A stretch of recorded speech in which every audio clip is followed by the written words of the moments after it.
Abra comigo a sua Bíblia no livro de Atos dos Apóstolos, Novo Testamento, depois dos Evangelhos, Mateus, Marcos, Lucas e João, Atos, lá no capítulo 9. É uma passagem bem conhecida, já ministrei sobre isso aqui. Eu gosto bastante de citar essa passagem, mas tem dois pontos importantes aqui que nós vamos frisar hoje aqui, que talvez a gente não tenha feito ainda. Em todo esse tempo de conversão, talvez a gente não tenha feito. Atos 9.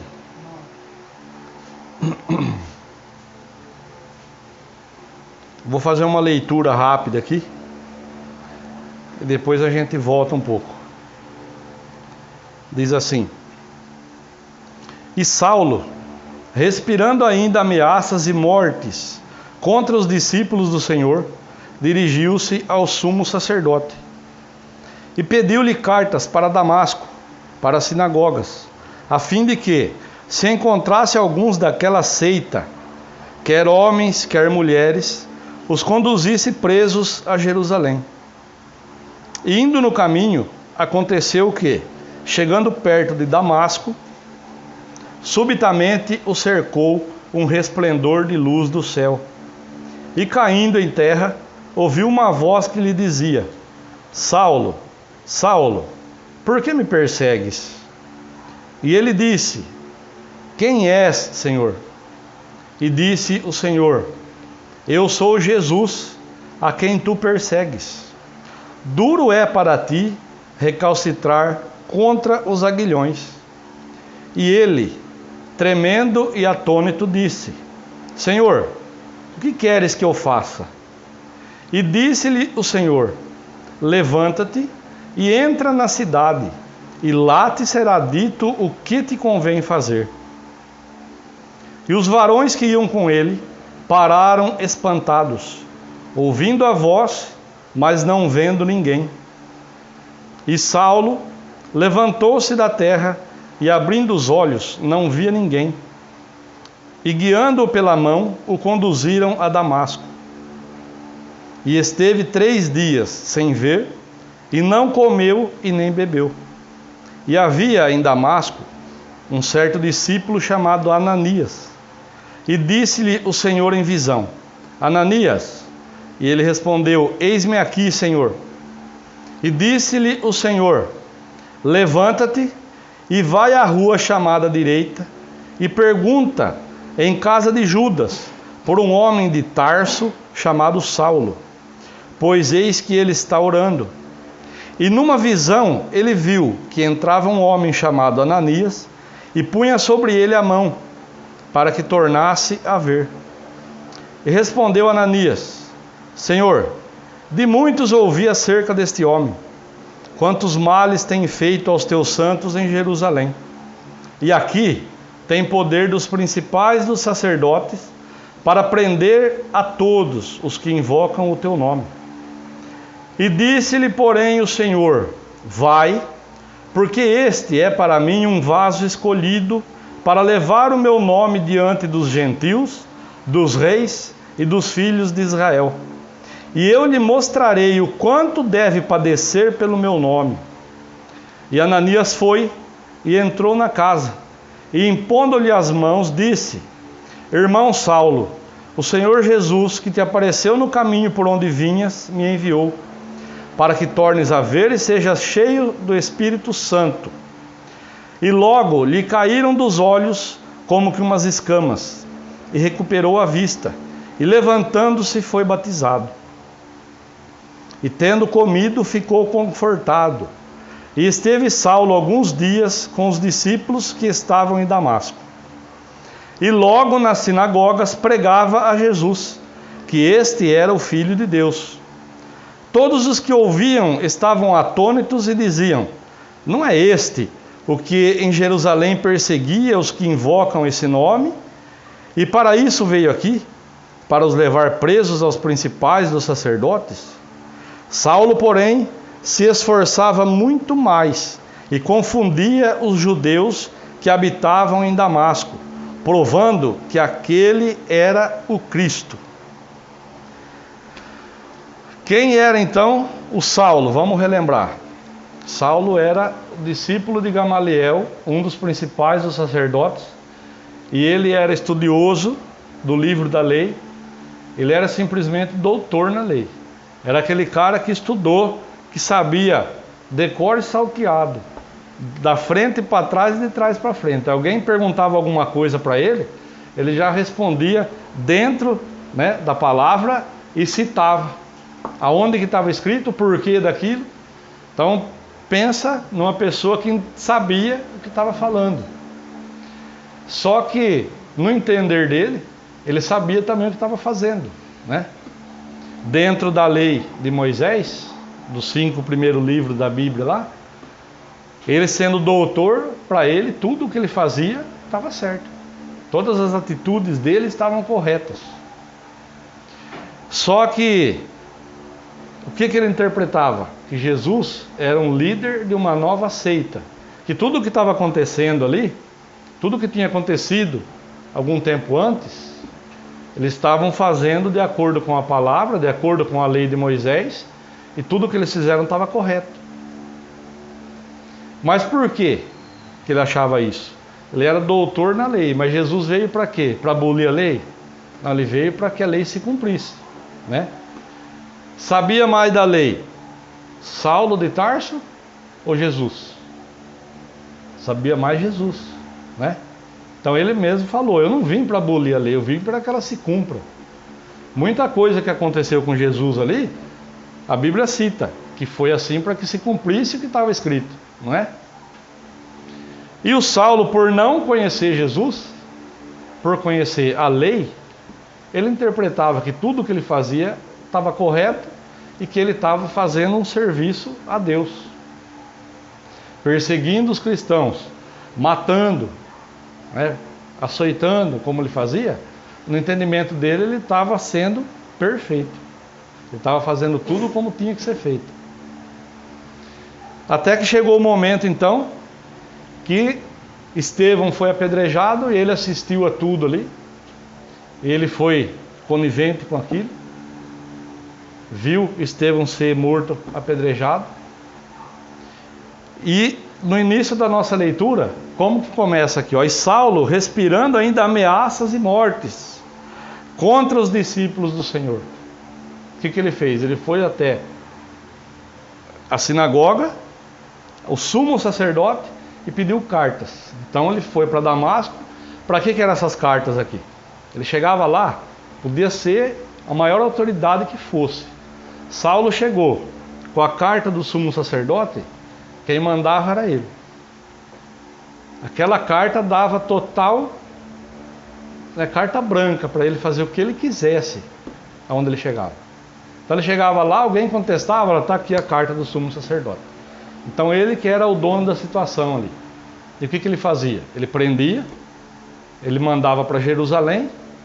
Lá eles eram julgados, muitos eram açoitados, muitos tinham que negar Jesus ali na frente deles, e muitos morriam por não negar Jesus.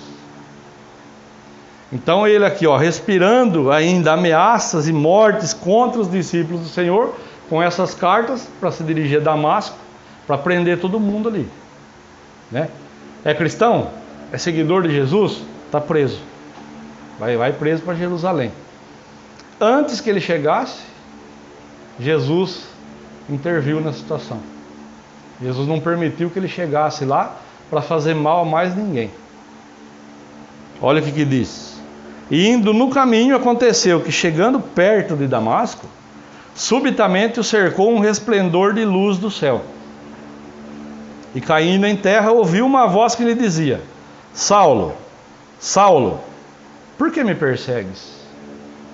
Então naquela luz tão forte ali que cercou ele, que só ele via, os homens que estavam junto com ele, a Bíblia fala aqui que eles ouviam a voz, ouvia Saulo conversando com Jesus ali, mas não viam nada. Só quem viu aquele clarão foi ele. Então ele disse assim, ó: Saulo, Saulo, chamou ele por 2 vezes: por que me persegues? E ele disse: quem é, Senhor? Um dos pontos aqui dessa mensagem é esse daqui. Saulo então perguntou: quem é, Senhor? Quando ele perguntou quem era, por quê? Porque ele ainda não conhecia, não é? E o profeta Oséias, o que ele deixou escrito? Qual que é a instrução do profeta Oséias para nós? Oséias 6:3. Conheçamos e prossigamos em conhecer o Senhor. Quando que nós vamos terminar de conhecer Ele? O dia que a gente se apresentar diante dele lá e ver Ele face a face. Até que a gente estiver aqui, dia após dia, minuto a minuto, nós estamos conhecendo a Ele. Em todas as situações do nosso cotidiano, nós estamos conhecendo a Ele. Então, quando o Saulo fez a pergunta aqui, ó: quem é, Senhor? Ele queria conhecer. Eu preciso conhecer, eu preciso saber com quem que eu estou falando. Porque ele estava perseguindo, ele estava açoitando, ele estava permitindo que fosse preso, que fosse morto, que fosse judiado quem servia alguém que ele não conhecia. Então, quando ele faz essa pergunta aqui, ó, também Deus me levou a lembrar o que Jó falou em Jó 42. Eu te conhecia de ouvir falar, mas hoje os meus olhos te veem. Durante 9 meses, tudo o que aconteceu com Jó, no livro de Jó inteiro, tudo o que aconteceu com ele foi um período de 9 meses. É o mesmo período de uma gestação de um ser humano. Então, Jó era temente a Deus, Jó se desviava do mal, Jó fazia tudo certinho, mas ele tinha uma porta aberta, que era o medo, né? Ele fez a declaração: o que eu temia me sobreveio. E lá no capítulo 42, ele fez essa declaração. Depois de tudo o que aconteceu com ele, quando Deus então chegou no ponto de restaurar a condição de Jó, ele fez essa declaração: eu te conhecia de ouvir falar, mas hoje os meus olhos te veem. E o Saulo aqui, que é o grande apóstolo Paulo, que escreveu as cartas, que a gente gosta tanto. Quando ele teve um encontro com Cristo aqui, ó, a primeira coisa que ele fez: quem é, Senhor? Eu não sei quanto tempo cada um tem aqui de conversão, mas você tem certeza hoje, no comecinho de 2024, depois de todo o tempo de caminhada que você tem no Evangelho, você tem certeza que conhece a Jesus? Você já teve um encontro com Ele assim verdadeiro, face a face? Como Jó fez a declaração: eu te conhecia de ouvir falar, mas hoje os meus olhos te veem. Você já teve esse encontro com Ele? Ou você ainda está na fase que estava o Saulo aqui? Quem é, Senhor? Saulo estava perseguindo alguém que ele estava ouvindo falar do que acontecia, do que fazia, né? Ó, ele curou a mulher do fluxo de sangue, ele curou cego, ele curou leprosos, ele fez milagres e maravilhas. E o Saulo perseguia. O Saulo ouvia falar do que ele fazia, mas não conhecia. Então, quando ele se apresentou ali: quem é, Senhor? Eu sou Jesus a quem tu persegues. Então aí ele falou: sou eu que você está perseguindo, sou eu que fiz tudo aquilo que você ouviu falar. Qual é a sua condição hoje diante dele? Com quem se compara a sua condição hoje? Com Saulo de Tarso, nesse momento aqui? Ou com Jó, no capítulo 42? Tem algo ainda importante um pouco mais para frente, ó. E disse o Senhor: eu sou Jesus a quem tu persegues. Duro é para ti recalcitrar contra os aguilhões. O que ele disse aqui? Saulo, vai ser difícil para você ficar resistindo contra as ferramentas que eu vou usar para te colocar no caminho que eu desenhei para você. O aguilhão é um ferrão que os boiadeiros usam para fazer o boi obedecer. Então eles tocam o berrante, eles estão tocando a boiada. Sempre tem aqueles bois que não obedecem. Então eles vão lá, é uma vara comprida com um ferrão na ponta. Eles vão lá e dá aquela ferroada no boi. O boi tem o couro grosso, né? Então tem que ser uma ferroada razoável ali para ele sentir. Para fazer o quê? Para fazer o boi obedecer. Então é uma ferramenta de trabalho. Então, duro é para ti recalcitrar contra os aguilhões. Ou seja, traduzindo na nossa linguagem do nosso cotidiano hoje. Saulo, não adianta, vai ser difícil você ficar resistindo contra as ferramentas que eu vou usar para te colocar na posição que eu desenhei para você. Olha o que ele falou para Ananias lá na frente, no versículo 15. Vai, porque este é para mim um vaso escolhido para levar o meu nome diante dos gentios, dos reis e dos filhos de Israel. E eu lhe mostrarei o quanto deve padecer pelo meu nome. Então, Saulo ali teve um encontro com Cristo. Oh, que benção, né? A partir de agora vai ser um mar de rosa a vida do Saulo, então. Foi assim que está descrito aí? A declaração que Deus fez para Ananias. Eu vou mostrar para ele quanto que ele vai padecer pelo meu nome. Mas por que Deus então escolheu? Porque Deus olhava para ele e via capacidade, né? Ele é conhecedor da lei, é doutor da lei. Então ele tem capacidade. E ele tem como aguentar o tranco. Ele tem capacidade de aguentar tudo que vai acontecer com ele. Então eu vou investir nele. Olha só. Versículo 6. E ele, tremendo e atônito, disse: Senhor, o que queres que eu faça? Então, primeiro ponto. Quando Jesus se mostrou para ele ali, quem é, Senhor? Ele não sabia. Ele não conhecia Jesus ainda. Então, naquele momento, quem é, Senhor? Eu sou Jesus, a quem tu persegue. Duro é para ti recalcitrar contra os aguilhões. E aí, ele então, tremendo e atônito, disse: Senhor, o que queres que eu faça? A partir do momento então que ele teve o encontro com Cristo ali, né? Jesus se apresentou para ele. Estava lá naquele clarão. Quem é, Senhor? Eu sou Jesus. Muito prazer, Saulo. Eu sou Jesus, a quem você persegue. Então ele ficou ali atônito ali. E o que o Senhor quer que eu faça? E disse-lhe o Senhor: levanta-te e entra na cidade. Então, primeiro ponto, ele estava caído, ele precisava se levantar. Segundo, entra na cidade, lá te será dito o que te convém fazer. Que cidade? Damasco. Mas nessa mensagem espiritualmente trazendo para nós, que cidade é essa? Não tem um salmo que diz: aquele que habita no esconderijo do Altíssimo, a sombra do Onipotente descansará? Então a gente, quando ministra lá, tem que habitar, tem que morar ali, não pode ser visitante. Aonde? O esconderijo do Altíssimo. Essa é a cidade. Nós temos que entrar aqui, Aonde é o esconderijo do Altíssimo para nós? A palavra. Então aqui, para mim e para você: levanta-te e entra na cidade, e lá te será dito o que te convém fazer. Tudo o que eu precisar, tudo o que eu tiver que saber da parte de Deus, aonde que eu vou saber? Aqui na palavra.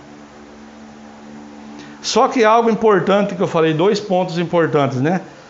Primeiro, a pergunta que ele fez: quem é, Senhor? Segundo, a outra pergunta que ele fez: o que o Senhor quer que eu faça então? Jesus se apresentou para ele ali, né?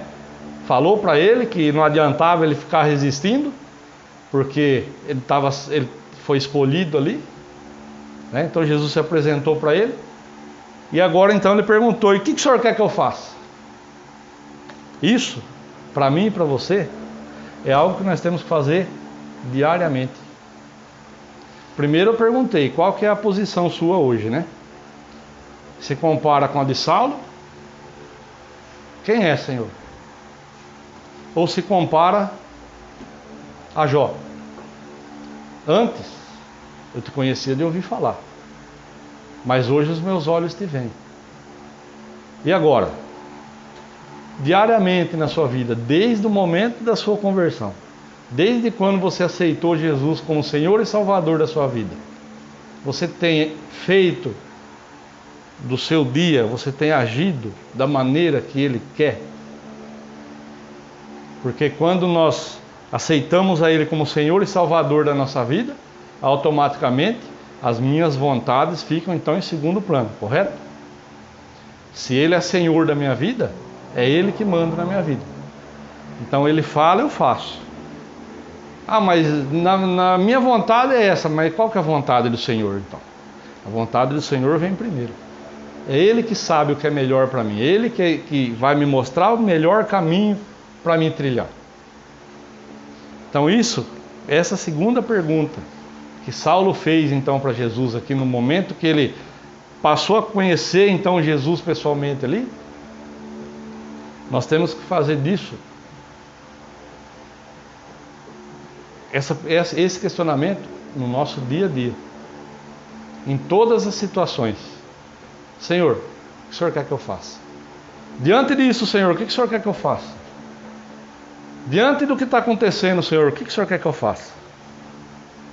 Diante do que está acontecendo com meu familiar, Senhor, o que o Senhor quer que eu faça? Diante da situação que está acontecendo na minha família, dentro da minha casa, no meu casamento, com meu filho, com minha filha, com meu genro, com minha nora, o que o Senhor quer que eu faça, Senhor, diante disso? Talvez tenha situação que acontece na nossa vida que a nossa vontade é ir lá e resolver na hora do nosso jeito, não é? Primeira coisa que vem na cabeça, eu vou fazer, eu vou falar, eu vou agir assim, eu vou fazer assim, por causa disso. E talvez a gente esquece, né? Senhor, e a tua vontade diante disso que eu estou colocando diante do Senhor? Diante dessa situação, o que o Senhor quer que eu faça? Porque o Senhor é Senhor da minha vida. Não foi à toa que eu aceitei Jesus. Não foi só para que Ele me tirasse do charco de lodo, como a Bíblia diz, né? Não foi para Ele ajeitar minha situação. Foi para mim servir a Ele. Foi para ser instrumento nas mãos dEle. Amém?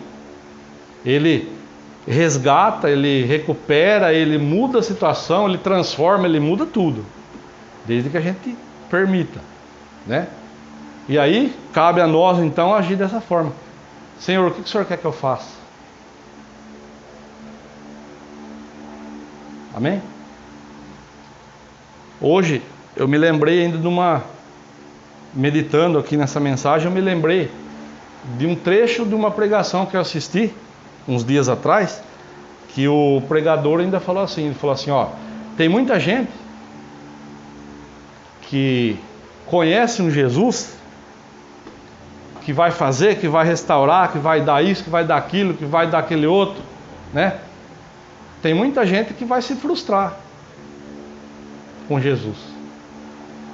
Porque o Jesus que foi apresentado para ela no momento da conversão é um Jesus que dá coisas, ele falava.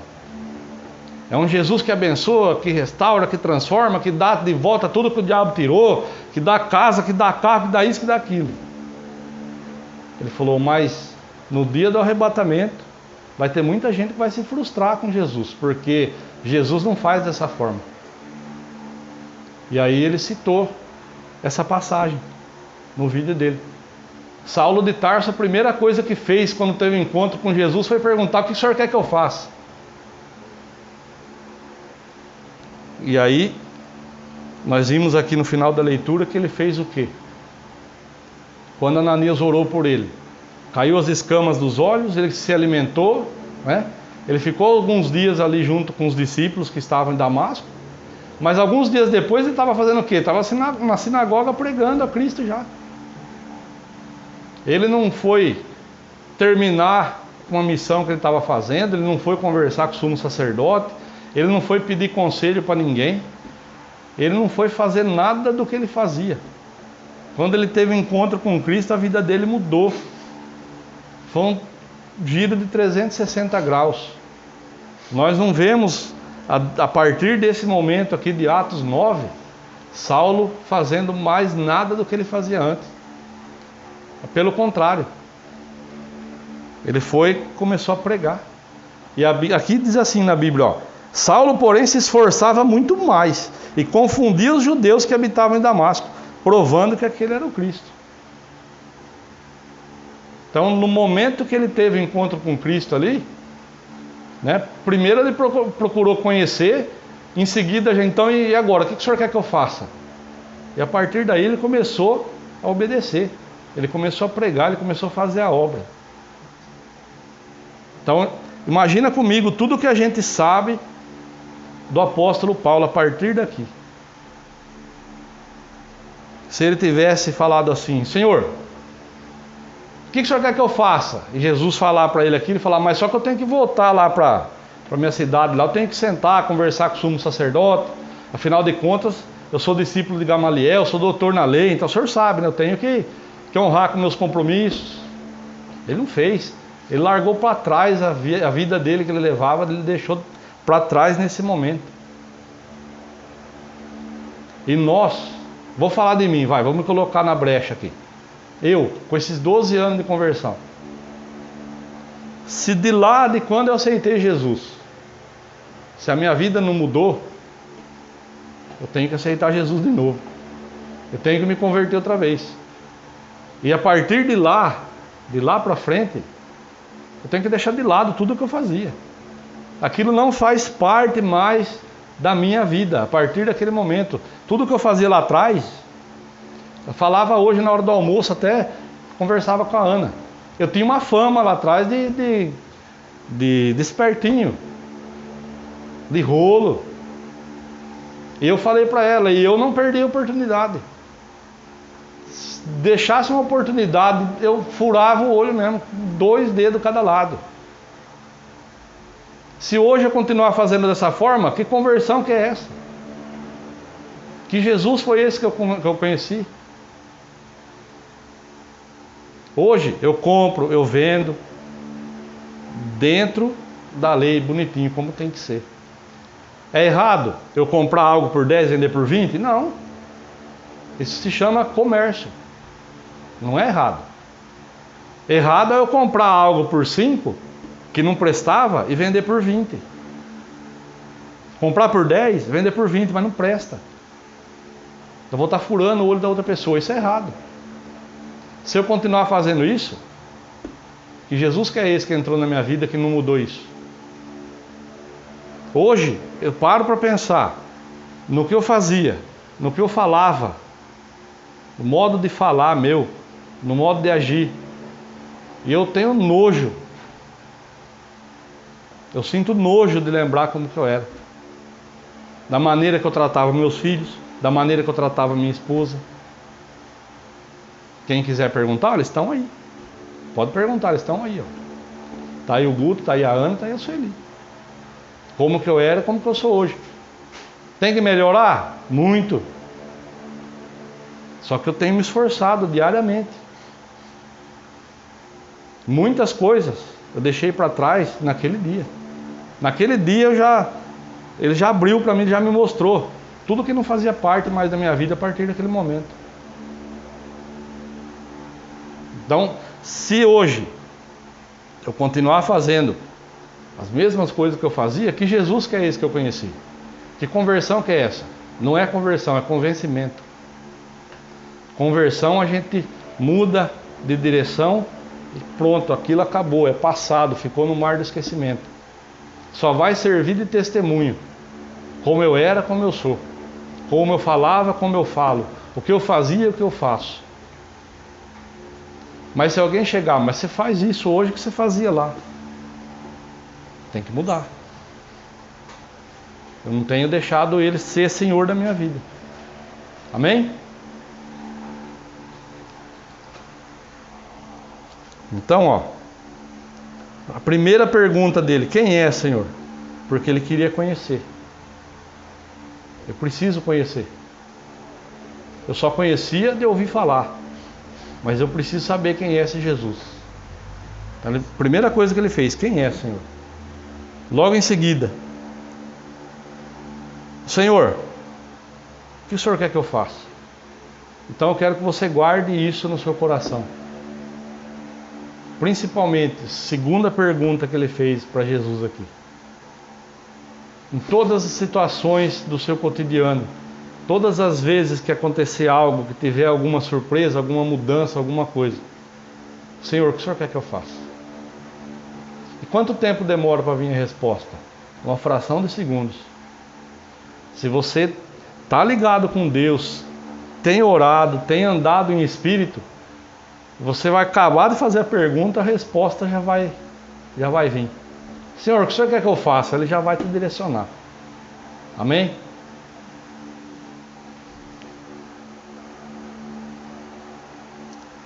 Levanta-te e entra na cidade, e lá te será dito o que te convém fazer.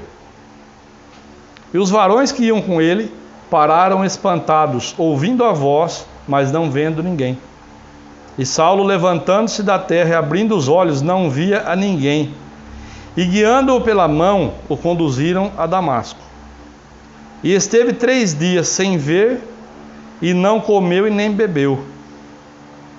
E havia em Damasco um certo discípulo chamado Ananias, e disse-lhe: Senhor, em visão: Ananias. E ele respondeu: Eis-me aqui, Senhor. E disse o Senhor: Levanta-te, vai à rua chamada direita, e pergunta na casa de Judas por um homem de Tarso chamado Saulo. E olha o que ele estava fazendo: pois eis que ele está orando. Jesus se revelou a ele ali, né? Algum tempo depois, nesses 3 dias aqui, o que Saulo estava fazendo? Não estava vendo, né? E nem comendo nada. Já estava jejuando, estava lá em espírito, estava orando. Em 3 dias. Ele já estava buscando comunhão com Deus, estava orando, olha lá. Levanta-te, vai à rua chamada direita e pergunta na casa de Judas por um homem de Tarso chamado Saulo. Ponto e vírgula. Pois eis que ele está orando. Estava orando, buscando a de Deus. O que ele tinha que fazer? E numa visão ele viu que entrava um homem chamado Ananias e punha sobre ele a mão para que tornasse a ver. Aí então Ananias questionou o Senhor, né? Eu sei quem que é o Saulo, eu sei o que ele veio fazer aqui, Senhor. Ele é perseguidor. E disse-lhe, porém, o Senhor: vai, Ananias, porque este é para mim um vaso escolhido, para levar o meu nome diante dos gentios, e dos reis e dos filhos de Israel. Depois do Saulo, quem que se encaixa aqui? Nós. Vai, porque este é para mim um vaso escolhido, para levar o meu nome diante dos gentios, dos reis e dos filhos de Israel. Somos nós aqui agora. É a nossa vez. Coisa que eu sempre falo, é a nossa vez. Foi a vez dos discípulos, foi a vez de tanta gente. E hoje, em 2024, é a nossa vez. Futuramente, é a vez da próxima geração que vem. Amém? Até Jesus voltar. Hoje é a nossa vez. E eu lhe mostrarei quanto deve padecer pelo meu nome. Se a gente estiver passando aí, eu com 12 anos, se estiver passando pela vida de boa, não está acontecendo nada, porque eu me converti, porque eu prego o Evangelho, porque eu anuncio a verdade do Evangelho. Se não estiver acontecendo nada, tem algo de errado. Se não tiver perseguição, se não tiver... Ainda aqui no Brasil, não acontece nada praticamente. Tem lugar por aí que a perseguição é pesada. Tem lugar que se tiver uma Bíblia em casa, você vai preso. Nesses lugares a pessoa tira uma página da Bíblia e guarda aquilo como se fosse... Porque se for pego, ele vai preso. Lá na África, que todo mundo fala, né? Eu quero ser missionário, eu vou fazer missão na África. Lá na África tem uns lugares lá que vem aquele grupo armado com pau, com facão, com todo tipo de arma ali, e entra num lugar que nós estamos agora, de porta fechada assim, tá tendo culto lá, vamos lá. Entra aquele grupo aí, passa o facão em todo mundo. é no facão, é na faca, é no tiro e é no fogo. Aqui no Brasil a gente pode ir aonde a gente quiser. Vai lá na praça agora, vamos lá no Coreto, vamos. Coloca uma caixa de som lá, eu vou pregar o evangelho lá. Para todo mundo que está passando. Mesmo assim, existe algum tipo de perseguição. E a coisa tende a aumentar. Quem está ligado aí nos meios de comunicação, nas redes sociais, tem visto que eles estão mexendo com um monte de lei, eles estão mexendo com tudo aí, e a coisa tende a apertar para nós. E aí? E quando chegar a perseguição pesada para nós? Aí é o momento que aquele pregador falou na mensagem dele. Vai chegar o momento que muitos vão se frustrar com Jesus, porque o Jesus que foi apresentado para eles em determinadas igrejas por aí, é um Jesus que dá coisas e que abençoa. Não é um Jesus que vai passar com ele na fornalha, que vai passar com ele na perseguição. Ele vai se frustrar. Não, Jesus que me ensinaram não é isso.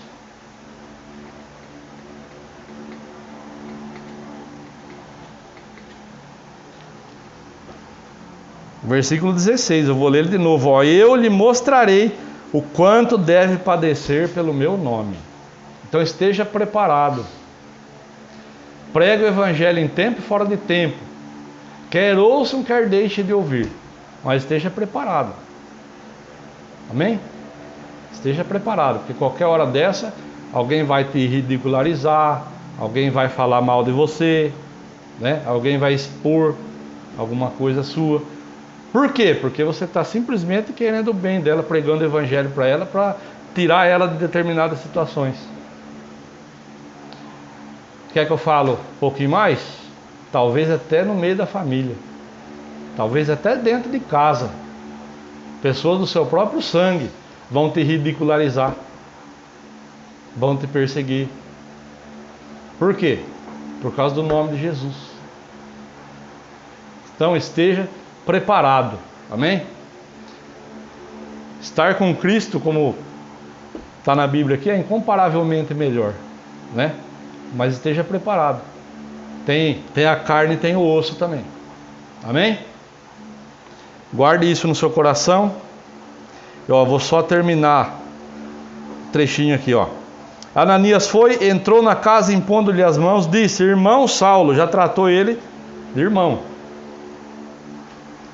O Senhor Jesus que te apareceu no caminho por onde vinhas, me enviou. Para quê? Para que tornes a ver e sejas cheios do Espírito Santo. E logo lhe caíram dos olhos como que algumas escamas. E recuperou a vista, e levantando-se foi batizado. E tendo comido ficou confortado, e esteve Saulo alguns dias com os discípulos que estavam em Damasco. E logo nas sinagogas pregava a Jesus, que este era o Filho de Deus. Ou seja, de perseguidor, né? Aquele tirano que ia lá e fazia aquele monte de maldade, aquelas atrocidades, e agora ele estava onde? Pregando, falando de Jesus Cristo. Falando ali que ele cura, que ele salva, que ele transforma, que ele restaura, que ele é o Cristo enviado de Deus, e que a gente pedir, a gente vai receber. Amém? Tudo que pedir será dado. Foi ele que falou. Então ele estava lá. Imagina o Saulo agora, as pessoas olhando. Isso aí, você está enganando o povo. Eu sei quem que ele é. É o Saulo lá de Tarso, é perseguidor. Ele está fazendo um teatrinho aí para todo mundo se chegar, para ele mandar prender todo mundo. E aí então o que ele fazia? Saulo, porém, se esforçava muito mais e confundia os judeus que habitavam em Damasco, provando que aquele era o Cristo. Ou seja, ele estava ali então agora testificando do que Deus fez na vida dele. Eu tive um encontro com Cristo que mudou minha vida. Da água para o vinho. Ontem eu era Saulo de Tarso. Hoje eu sou o mesmo Saulo de Tarso. Mas Jesus entrou na minha vida e mudou tudo. E hoje eu estou aqui falando dele para vocês. Imagina a cena. E ele tinha que se esforçar muito, porque as pessoas olhavam para ele assim: ah, me engana que eu gosto. Está fazendo um teatrinho aí para todo mundo vir aqui. Aí ele vai mandar prender todo mundo. Foi fácil? Para ele? Não foi. Hoje é fácil para nós? É fácil. Como eu falei, para nós aqui é fácil. Praticamente para nós não tem perseguição. Nada pesado, nada que vá. Para ele aqui tinha. Um pouco mais à frente aqui, eles queriam depois prender Saulo para matar. Por quê? Ele era um desertor, né? Ele mudou de lado. Então eles queriam prender o Saulo para levar para Jerusalém para ele ser agora cobrado disso que ele estava fazendo. O que os discípulos fizeram? Tiveram que descer ele dentro de um cesto escondido à noite, para fora da muralha ali da cidade, porque estava todo mundo em alerta para prender o Saulo. E nós conhecemos as cartas, tudo o que aconteceu com ele, nós sabemos que foi perseguição dura. Ele desistiu? Não. Até que chegou o dia do martírio dele. Lá onde ele fez então a declaração, né? Onde ele deixou escrito isso: combati o bom combate, acabei a carreira e guardei a fé. Ele não desanimou, não desistiu. Teve preso um bom tempo, mas nada fez com que ele desistisse. Nada fez ele desanimar. Nada fez ele falar assim, tudo que estão fazendo comigo, não quero mais saber também. Não quero mais saber de nada. Não quero saber desse negócio de ser crente mais. Não. Paulo foi lá e honrou aquilo que Deus colocou na mão dele para fazer. Amém? Tinha algo que incomodava ele, que é o espinho na carne, que nós sabemos. Que ele foi lá e ele clamou a Deus para que Deus tirasse. E Deus não tirou. E o que era? A Bíblia fala assim, um enviado de Satanás para me esbofetear toda vez que eu queria me vangloriar. Deus falou para ele, a minha graça te basta. E pronto, e ele desanimou por causa disso? Não, ele continuou. E às vezes a gente desanima por tão pouco, né? A gente, por tão pouca coisa, a gente quer parar, a gente quer largar tudo, a gente quer voltar atrás, né? E o que Deus falou para você? E o que Deus falou para mim? Deus estava brincando então? Deus não estava brincando quando Ele te escolheu. Deus não estava brincando quando Ele falou com você. Deus não estava brincando quando Ele te deu uma promessa. E Ele não volta atrás. Tudo aquilo que Ele falou no tempo determinado vai acontecer. Amém? Eu tenho uma promessa, Isaías 60. Justamente ontem, eu tenho um aplicativo da Bíblia no celular, todo dia ele me manda o versículo do dia. Ontem veio lá para mim, Isaías 60, versículo 1. Levanta-te, resplandece, porque já vem a tua luz, e a glória das nações arraiando sobre você. É o iniciozinho da palavra que Deus me deu, do meu chamado, para fazer o que eu faço hoje. Vai até o versículo 7. 5 minutos depois, alguém encaminhou um vídeo para mim, Isaías 60, 22. No tempo determinado, o que Deus falou vai acontecer. No mesmo dia. No tempo determinado, aquilo que Deus falou há de acontecer. Dentro de Isaías 60. Tudo para a glória de Deus. Amém? Então aquilo que Deus falou para você, Ele não se enganou. Ele não errou quando Ele falou para você. Quando Ele deu determinado encargo para você, determinada missão para você fazer, para você cumprir, Ele não estava enganado. Amém? Então, a promessa que Ele te deu, a missão que Ele te deu, no tempo determinado, há de se cumprir. Assim como Ele falou comigo, porque Ele é o Senhor. Ele disse, eu sou o Senhor e não mudo. Sou o mesmo ontem, hoje e serei eternamente. Ele não é filho do homem para se arrepender, nem homem para mentir. Amém? Então, não jogue a toalha, não volte atrás. Pelo contrário, renove as suas forças em Jesus, recarregue as suas baterias, arregace as suas mangas e siga em frente. Porque no tempo determinado há de acontecer. Amém? E nós temos estudado a palavra de uma forma que Deus não tem enganado ninguém aqui, né? Deus não tem iludido ninguém, Ele não tem enganado ninguém aqui. Então, ninguém aqui é para se frustrar com Ele. Amém? Aqui nós estamos todos sendo verdadeiros. É a palavra como ela é. Ninguém aqui está fazendo um teatro para enganar ninguém. Ninguém aqui está pregando uma ilusão que Deus vai fazer, que vai acontecer. Faça isso para que isso aconteça. Não. Deus me dá a palavra, eu trago ela como Ele me dá. Eu ministro para os irmãos como Ele me deu. Então, não tem uma mensagem que eu trouxe aqui até hoje que é para iludir ninguém. Amém? Então, renove as suas forças no Senhor e siga em frente. No tempo determinado, o que Ele te falou há de acontecer. Em nome de Jesus. Curva a sua cabeça, feche os seus olhos. Fale com Deus nesse momento. Senhor, em nome de Jesus, muito obrigado por essa palavra. Que assim como o Senhor trouxe ao meu coração, Senhor, que no tempo determinado tudo há de acontecer. Que o Senhor não tem enganado ninguém. O Senhor não tem, meu Deus, falado nada para frustrar ninguém. Pai, em nome de Jesus, assim como aconteceu, Senhor, com Saulo de Tarso. A partir do momento, Senhor, que ele teve um encontro com o Senhor, a vida dele mudou completamente. Ele não voltou a fazer as coisas que ele fazia, ele não voltou a praticar aquilo que ele praticava. Pelo contrário, ele quis já em seguida saber, Senhor, o que o Senhor quer que eu faça? E como foi ministrado aqui, Senhor, assim como o Senhor falou ao meu coração, que em todos os momentos, em todas as decisões que nós vamos ter, que nós vamos fazer, nós temos que entrar na Tua presença, Senhor, diante dessa situação, o que o Senhor quer que eu faça? Eu creio, Senhor, que se o Senhor trouxe, meu Deus, essa mensagem, o Senhor esclareceu para todos aqui de uma maneira diferente para cada um aquilo que o Senhor quer que seja colocado em prática para a honra e a glória do Teu nome. Senhor, em nome de Jesus nós oramos e te pedimos, Senhor, continua, meu Deus, nos abençoando com a Tua presença, continua, meu Deus, nos capacitando, continua nos dirigindo, nos ensinando o que temos que fazer para a honra e a glória do Teu nome, em nome de Jesus, amém e graças a Deus. Amém, irmãos?